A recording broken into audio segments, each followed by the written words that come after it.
مرحبا ماہ رمضان، مرحبا ماہ رمضان، مرحبا ماہ۔ السلام علیکم ورحمۃ اللہ وبرکاتہ۔ حضرت میں شیر علی ممبئی سے، جیسا کہ سب کو پتہ ہے کہ ابھی یہ لاک ڈاؤن 31 مئی تک ایکسٹینڈ ہو گیا ہے، اور جس طرح ہماری لاک ڈاؤن میں مسجدیں بند رہی ہے اور ہمارا عید بھی اسی طریقے میں جانے والی ہے، تو ایسی صورت میں نماز عید کے تعلق سے جو عید الفطر کی ہم نماز پڑھتے ہیں اس کے بارے میں شریعت مطہرات کا کیا حکم ہے، اب وہ کس طرح سے ادا کی جائے گی؟ برائے کرم اس کا جواب عنایت فرما دیں۔ بسم اللہ الرحمن الرحیم۔ وعلیکم السلام ورحمۃ اللہ تعالی وبرکاتہ۔ جناب محترم شیر علی صاحب، حالات کے پیش نظر آپ نے ایک بہت اچھا سوال کیا ہے، لیکن اس سے قبل کہ میں آپ کے سوال کا جواب عرض کروں، ضروری سمجھتا ہوں کہ پہلے ایک غلط فہمی اور اس وقت جو بعض لوگوں نے کچھ غیر شرعی فتوے صادر کیے ہیں ان فتووں کا میں ازالہ کر دوں، جس کی بنا پر ہمارے بعض کامل سنی عوام کنفیوژن کا شکار ہو چکی ہے۔ اور وہ یہ کہ فی الحال ابھی سبھی جانتے ہیں کہ لاک ڈاؤن جاری ہے، اور ظاہراً ایسی کوئی صورت بھی نظر نہیں آ رہی ہے کہ حکومت کی طرف سے نماز عید کے لیے عیدگاہ یا مساجد میں مسلمانوں کو اجتماعی طور پر نماز پڑھنے کی اجازت مل پائے۔ ان حالات کے پیش نظر بعض احکام شرع سے ناواقف فرقہ غیر مقلدین نام نہاد اہل حدیث کے ابن الوقت مولوی صاحبان نے اپنی عوام کو یہ فتویٰ دیا ہے کہ وہ لاک ڈاؤن میں نماز عید الفطر اپنے گھروں میں باجماعت ادا کرے۔ کتنے تعجب کی بات ہے کہ دن رات جن کی زبانیں یہ کہتے ہوئے نہیں تھکتی کہ ہم کسی امام کو نہیں مانتے، ہم کسی امام کی تقلید نہیں کرتے، ہم کسی امام کے قیاس کو تسلیم نہیں کرتے، ہم صرف قرآن و حدیث کو مانتے ہیں، لیکن ایسے موقع پر عوام کی خوشنودی کے لیے خلاف حدیث و خلاف سنت اپنی ناقص عقل سے ناقص قیاس کر کے ایک ناقص حکم ایجاد کرتے ہیں، اور پھر اسے شریعت کا حکم بتا کر اپنے جولا کو اپنے اس قیاس فاسد پر عمل کی دعوت دیتے ہیں۔ لا حول ولا قوت الا باللہ العلی العظیم۔ جبکہ ان کاذبین مدعیان اہل حدیث کو معلوم ہونا چاہیے کہ نبی کریم صلی اللہ تعالیٰ علیہ وسلم نے اپنی تمام عمر ظاہری میں کبھی بھی نماز عید اپنے گھر پر ادا نہیں کی، اور نہ ہی کبھی کسی صحابی کو آپ نے یہ حکم دیا کہ وہ نماز عید عیدگاہ آ کر باجماعت ادا کرنے کی بجائے اپنے گھر پر ہی ادا کر لے۔ اگر کسی نام نہاد اہل حدیث میں صلاحیت ہو تو وہ کوئی ایک ایسی صریح صحیح غیر متعارض مرفوع حدیث پیش کر دیں کہ کب نبی کریم صلی اللہ تعالی وسلم نے عید کی نماز اپنے گھر میں ادا کی یا ادا کرنے کا حکم دیا، یا کسی صحابی کو کہا کہ تم عید کی نماز اپنے ہی گھر میں پڑھ لو۔ اور یقیناً جب ایسا ثابت نہیں تو یہ نام نہاد اہل حدیث مولوی صاحبان قیاس کر کے اور اپنے قیاس پر عوام کو عمل کرنے کی ترغیب دلا کر ابلیس لعین ہوئے یا نہیں ہوئے؟ اور بقول خود ان کے کہ سب سے پہلا قیاس کرنے والا ابلیس لعین مردود ہے، تو یہ خود کیا ہوئے آپ سمجھ سکتے ہیں۔ یاد رکھیے، نماز عید و نماز جمعہ کا ایک سب سے اہم جو مقصد ہے وہ ہے عبادت الہی کے ساتھ ساتھ مسلمانوں کی اجتماعیت کو ظاہر کرنا، اور ظاہر ہے کہ گھر میں نماز پڑھنے سے ہرگز حاصل نہیں ہو سکتا۔ دوسرا یہ کہ عید الفطر کی نماز ہو یا عید الاضحیٰ کی نماز ہو، نماز عید کی شرائط بھی وہی ہے جو جمعے کے لیے شرائط ہے، لیکن 4 چیزوں میں فرق ہے۔ جمعہ اور عیدین کی نماز میں 4 چیزوں میں فرق ہے۔ پہلا فرق تو یہ ہے کہ جمعے کی نماز فرض ہے اور عید کی نماز جو ہے وہ واجب ہے،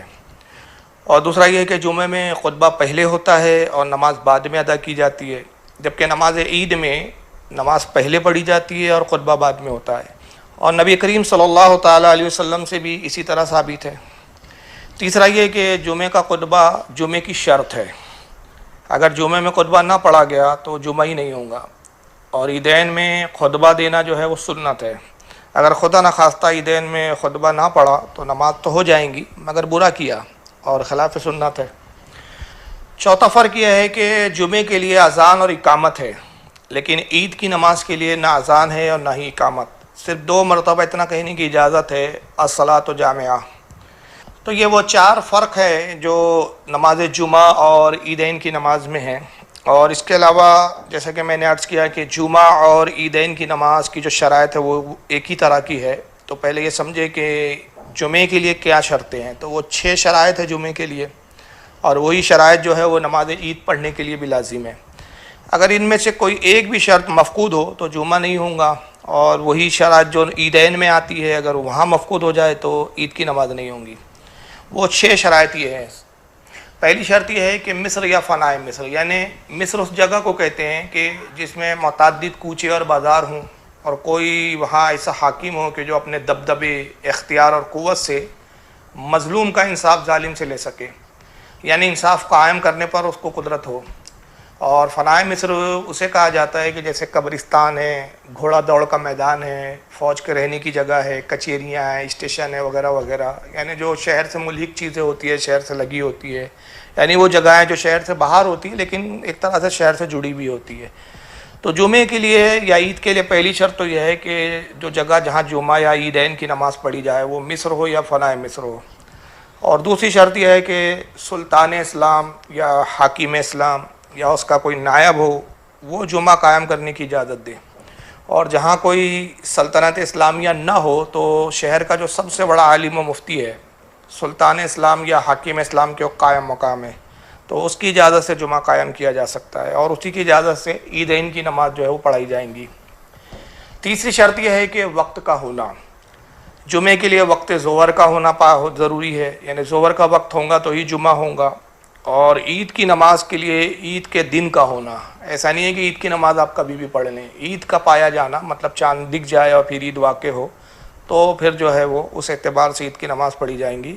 اور نماز عید کا جو وقت ہے، جیسے میں نے عرض کیا کہ جمعے کا وقت وہی ہے جو ظہر کا ہوتا ہے عام دنوں میں،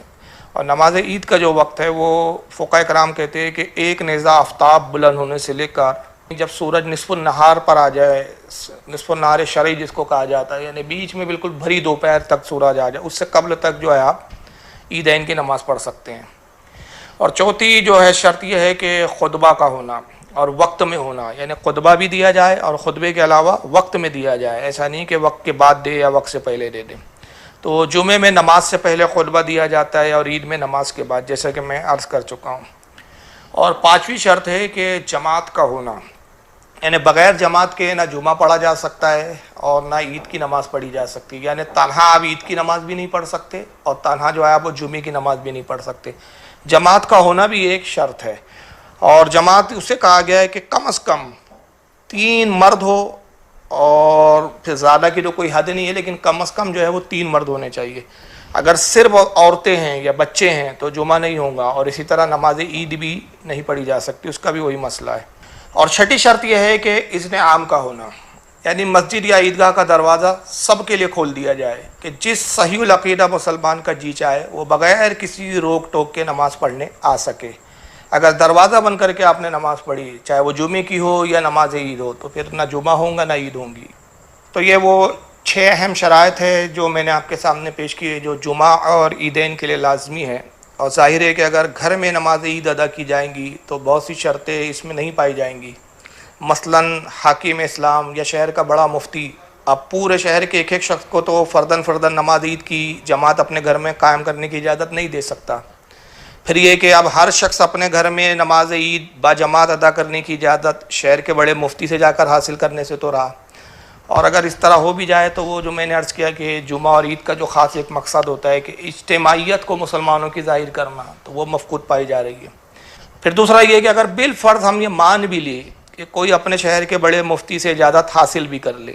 تو کیا وہ اذن عام کی شرط کو پوری کر پائیں گا؟ یعنی یہ کہ اپنے گھر کے دروازے ہر خاص و عام مسلمان کے لیے کھلے رکھیں اور سب کو نماز پڑھنے کی اجازت دے، کیا ایسا ہو سکتا ہے؟ اور تیسرا یہ کہ اگر چلو یہ بھی ہم مان لیں کہ شہر مفتی سے بھی آپ کو اجازت مل گئی اور جو گھر کا مکین ہے اس نے اپنے گھر کے دروازے بھی سب کھول دیے اور ہر خاص و عام کو اس نے اذن عام بھی دے دیا کہ جس کا جی چاہے میرے گھر آ کر جماعت میں شامل ہو اور جماعت سے جو ہے وہ نماز عید پڑھ لے، تو پھر سوال یہ پیدا ہوتا ہے کہ گھر میں جو صاحب نماز میں لوگوں کی امامت فرمائیں گے کیا وہ امامت کرنے کے لائق ہے یا نہیں، یہ بھی تو دیکھا جائے گا۔ جیسا کہ یہ دیکھا جا رہا ہے کہ آج کل وہابیہ نے امامت جیسے مقدس منصب کو اور نماز جیسی عظیم الشان عبادت کو تماشا بنا کر رکھا ہوا ہے۔ امام صاحب کو قرآن یاد نہیں ہے، موبائل ہاتھ میں لے کر موبائل میں قرآن دیکھ کر تلاوت کر رہے ہیں، نماز کے مسائل سے ذرہ برابر بھی مس نہیں، نہ بیچارے اس ماڈرن امام کو یہ خبر کہ کن چیزوں سے نماز مکروہ تحریمی واجب الاعادہ ہوتی ہے، کن چیزوں سے نماز فاسد ہو جاتی ہے، مسائل کا اتا پتہ نہیں، اور نہ ڈھنگ کا لباس ہے، نہ مسائل سے واقفیت ہے، نہ قرآن کی آیتیں یاد ہے، نہ صورتیں یاد ہے، موبائل ہاتھ میں لے کے صاحب پڑھا رہے ہیں، اور پھر ان سب پہ سونے پر سہاگا یہ ہے کہ امام صاحب کی داڑھی بھی ایسے غائب ہے جیسے گدھے کے سر سے سینگ۔ اگر داڑھی بھی ہے تو پھر وہ معاملہ ہے کہ آل سعود کے جو فساق و فجار حکمرانوں کی طرح خلاف سنت خشکشی داڑھی رکھے ہوئے ہیں۔ اب بتائیے آپ ایسی نماز کا کیا کہیں گے؟ آپ کیا کہیں اس ترقی یافتہ ماڈرن نماز کی؟ استغفر اللہ ربی من کل ذنب واتوب الیہ۔ چلیے بہرحال یہ تھوڑا سا میں نے ایک مختصر سی بات عرض کر دی کہ تاکہ وہ لوگ جو وہابیوں کے فتوے کے فریب میں آ گئے تو ان کے ذہن میں جو یہ شبہات پیدا ہو گئے اس کا ازالہ ہو جائے۔ اب آئیے اس مختصر سی گفتگو کے بعد آپ کے سوال کے جواب کی طرف میں آتا ہوں۔ جیسا کہ آپ نے پوچھا کہ ابھی لاک ڈاؤن جاری ہے اور یہ لاک ڈاؤن عید الفطر کے بعد تک بھی جاری رہنے والا ہے، تو ایسی صورت میں نماز عید کیسے ادا کی جائیں گی؟ تو جواباً عرض ہے کہ جبکہ حکومت کی طرف سے پابندی ہے کہ مسجد یا عیدگاہ میں کثیر تعداد میں لوگ نماز بجماعت ادا نہیں کر سکتے، تو یہ عذر جو ہے نا یہ عذر شرعی ہے، لہٰذا ایسی صورت میں حکم یہ ہوگا کہ چند اشخاص جو ہے مسجد میں باجماعت نماز عید ادا کر لے، جیسا کہ فی الوقت حکومت کی طرف سے 5-6 افراد کو مسجد میں نماز پڑھنے کی اجازت ملی ہوئی ہے، چنانچہ 5-6 یہ جو افراد ہیں مسجد میں یا عیدگاہ میں اسی طریقے سے نماز ادا کریں جیسے کہ لاک ڈاؤن سے پہلے اب تک ہر سال پرسکون حالت میں ہم نماز عید ادا کرتے آ رہے ہیں۔ اب رہا ان لوگوں کا معاملہ کہ جو حالات کے پیش نظر عیدگاہ یا مسجد میں نماز عید کی ادائیگی کے لیے نہیں جا سکے، تو ان پر عذر شرعی کی بنا پر اول تو نماز عید کی ادائیگی کا وجوب ہی باقی نہیں رہا، کیونکہ عذر شرعی پایا جا رہا ہے، تو عذر کی بنیاد پر جو نماز عید پڑھنا ان پہ واجب ہے تو اس کا وجوب ہی جو ہے ان سے مفقود ہو جاتا ہے۔ لہذا بقیہ وہ حضرات کہ جو مسجد یا عیدگاہ میں باجماعت نماز ادا کرنے سے قاصر رہے، تو وہ لوگ اپنے گھروں میں نماز عید کی بجائے عید کی نماز نہیں پڑھنا ہے گھر میں، جیسا کہ وہابیہ کہہ رہے ہیں، اس لیے کہ عید کی نماز کے لیے شرط بھی جو ہے شرطیں میں نے بیان کی ہے کہ عید کی نماز کے لیے اذن عام کی بھی شرط چاہیے، اور پھر جماعت کے لیے جو ہے وہ بھی حکم بیان کر دیا کہ امام کیسا ہو، وہ ساری شرطیں جو ہے آپ سن چکے ہیں۔ بہرحال تو عید کی نماز نہیں پڑھنا ہے بلکہ عید کی نماز کی بجائے جو ہے وہ چاشت کی نماز ادا کریں۔ لیکن یہاں بھی ایک بات کی احتیاط ضرور کریں کہ یہ جو چاشت کی نماز بھی آپ پڑھیں گے تو یہ اس وقت ادا کرنی ہے جب کہ آپ کے علاقے کی مسجد یا عیدگاہ میں نماز عید ادا کر لی جائے۔ اس کے لیے آسان طریقہ یہ ہے کہ جب علاقے کی مسجد میں نماز عید ادا ہو جائے تو لاؤڈ اسپیکر سے مسجد سے اعلان کر دیا جائے کہ بھائی نماز عید ہو چکی ہے مسجد میں، تاکہ لوگوں کو اس بات کی اطلاع ہو جائے، پھر اس کے بعد وہ جو ہے وہ اپنے گھروں میں جو ہے چاشتی کی نماز پڑھے۔ اب رہا یہ کہ چاشتی کی نماز کتنی رکعت پڑھی جائے، تو در مختار ما رد المحتار جلد نمبر 2 صفحہ 22 میں ہے کہ چاشت کی نماز کم از کم 2 رکعت ہے اور زیادہ سے زیادہ 12 رکعت ہے، جبکہ افضل اور اوسط 4 اور 8 رکعت ہے، یعنی زیادہ سے زیادہ آپ 12 پڑھ سکتے ہیں اور کم سے کم 2 رکعت پڑھ سکتے ہیں، اور افضل یہ ہے کہ 4 پڑھیں یا 8 پڑھیں۔ اور جیسا کہ صحیح مسلم کے اندر حدیث پاک ہے، صحیح مسلم ہے کتاب الصلاۃ المسافرین و قصرہا اور باب استحبابی صلاۃ الضحیٰ، حدیث نمبر ہے 1549۔ الفاظ حدیث یہ ہے کہ عن عائشہ رضی اللہ تعالی عنہا قالت کان رسول اللہ صلی اللہ علیہ وسلم یصلی الضحیٰ 4 ویزید ما شاء اللہ۔ حضرت ام المومنین عائشہ صدیقہ رضی اللہ تعالی عنہا فرماتی ہے کہ رسول اللہ صلی اللہ تعالی وسلم چاشت کی نماز میں 4 رکعت ادا فرمایا کرتے تھے، اور کبھی ایسا بھی ہوتا ہے کہ اس سے زیادہ رکعتیں بھی ادا فرما لیتے جتنی اللہ کی مرضی ہوتی۔ صحیح مسلم کے علاوہ اس حدیث کو امام ابن ماجہ نے بھی اپنے سنن میں لکھا ہے، حدیث نمبر 1381، اور بھی دیگر محدثین نے لکھا ہے۔ بہرحال مسلم کا ایک حوالہ کافی ہے۔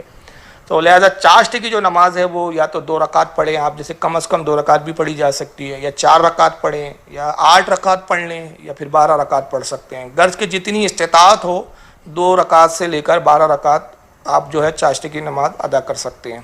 تو اب عید کی نہیں پڑھنا ہے تو کم سے کم ہم چاشت کی پڑھیں، اور چاشت کی نماز کی جو فضیلت ہے وہ حدیث پاک میں بہت آئی ہے۔ چنانچہ حضرت امام ترمذی رحمۃ اللہ تعالیٰ علیہ اپنی الجامع الصحیح کے اندر ابواب الوتر ہے اور باب ما جاء فی صلاۃ الضحیٰ، حدیث نمبر ہے 473۔ امام ترمذی رحمۃ اللہ تعالیٰ علیہ نقل فرماتے ان انس بن مالک قال قال رسول اللہ صلی اللہ علیہ وسلم من صلی الضحیٰ سنتئی عشرۃ رکعۃ بنى اللہ لہ قصرا من ذہب فی الجنہ. یعنی حضرت انس رضی اللہ تعالیٰ عنہ سے روایت ہے اور وہ کہتے ہیں کہ نبی کریم صلی اللہ تعالیٰ وسلم نے ارشاد فرمایا کہ جو شخص چاشت کی 12 رکعت نماز ادا کرے اللہ تعالیٰ اس کے لیے جنت میں سونے کا محل بنائیں گا. اس حدیث کو امام ترمذی کے علاوہ امام ابن ماجہ بھی لائے ہیں اپنے سنن میں حدیث نمبر 1380 کے تحت. اللہ تعالیٰ سے دعا ہے کہ وہ ہمیں دین سمجھنے اور اس پر عمل کرنے کی توفیق عطا فرمائے. واللہ اعلم ثم رسولہ اعلم.